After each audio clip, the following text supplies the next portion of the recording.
Bienvenue dans cette vidéo dédiée à la lecture, à la parole et à l'évangile du jour. Prenons un moment pour nous plonger ensemble dans les enseignements de la Bible, afin d'éclairer notre cœur et guider notre journée dans la foi et l'espérance. Que la parole de Dieu soit une source d'inspiration et de paix pour chacun d'entre nous. Lecture du jour. Lecture de la lettre aux Hébreux, Hébreux 6, 10 à 20. Frères, Dieu n'est pas injuste. Il n'oublie pas votre action ni l'amour que vous avez manifesté à son égard en vous mettant au service des fidèles et en vous y tenant. Notre désir est que chacun d'entre vous manifeste le même empressement jusqu'à la fin pour que votre espérance se réalise pleinement. Ne devenez pas paresseux. Imitez plutôt ceux qui, par la foi et la persévérance, obtiennent l'héritage promis.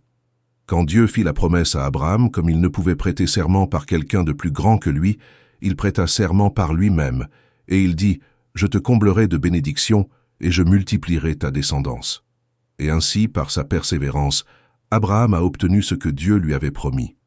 Les hommes prêtent serment par un plus grand qu'eux, et le serment est entre eux une garantie qui met fin à toute discussion.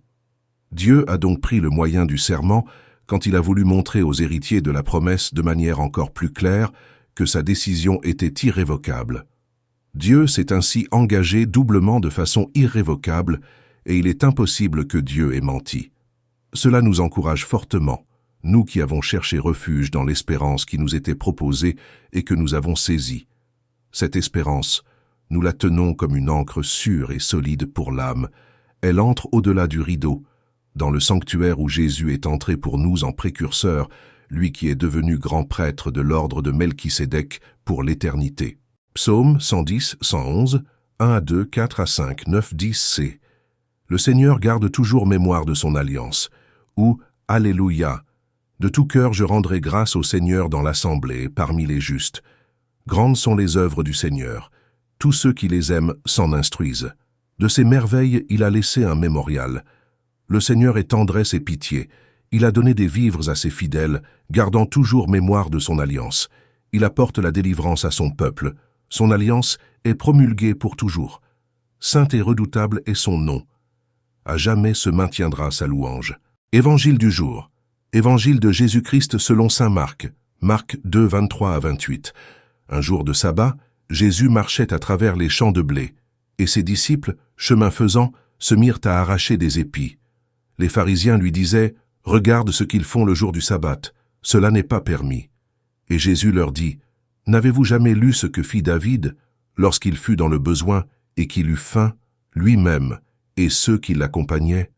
Au temps du grand prêtre Abiatar, il entra dans la maison de Dieu et mangea les pains de l'offrande que nul n'a le droit de manger, sinon les prêtres, et il en donna aussi à ceux qui l'accompagnaient. Il leur disait encore « Le sabbat a été fait pour l'homme, et non pas l'homme pour le sabbat. Voilà pourquoi le Fils de l'homme est maître, même du sabbat. » Parole du Saint-Père.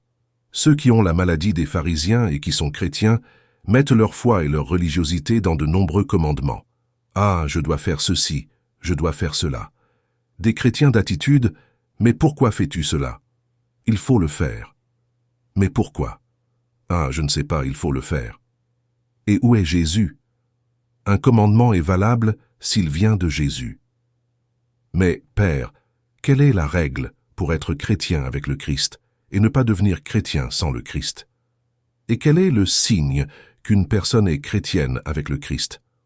La règle est simple, seul ce qui conduit à Jésus est valable, et seul ce qui vient de Jésus est valable.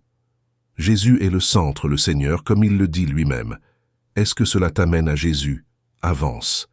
Ce commandement, cette attitude, vient-elle de Jésus? Avance.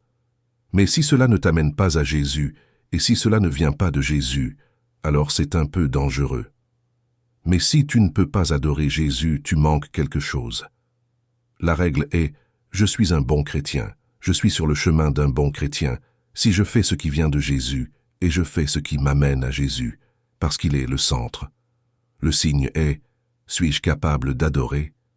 L'adoration, la prière d'adoration devant Jésus. Que le Seigneur nous fasse comprendre que lui seul est le Seigneur, l'unique Seigneur, et qu'il nous donne aussi la grâce de l'aimer autant, de le suivre, de marcher sur le chemin qui nous mène à la fin de notre vie. Il nous a montré, enseigner. Merci d'avoir pris ce temps avec nous pour méditer sur la parole de Dieu. Que cette lecture, cet évangile et cette réflexion nourrissent votre foi tout au long de cette journée. N'hésitez pas à partager cette vidéo pour propager la lumière de l'évangile autour de vous.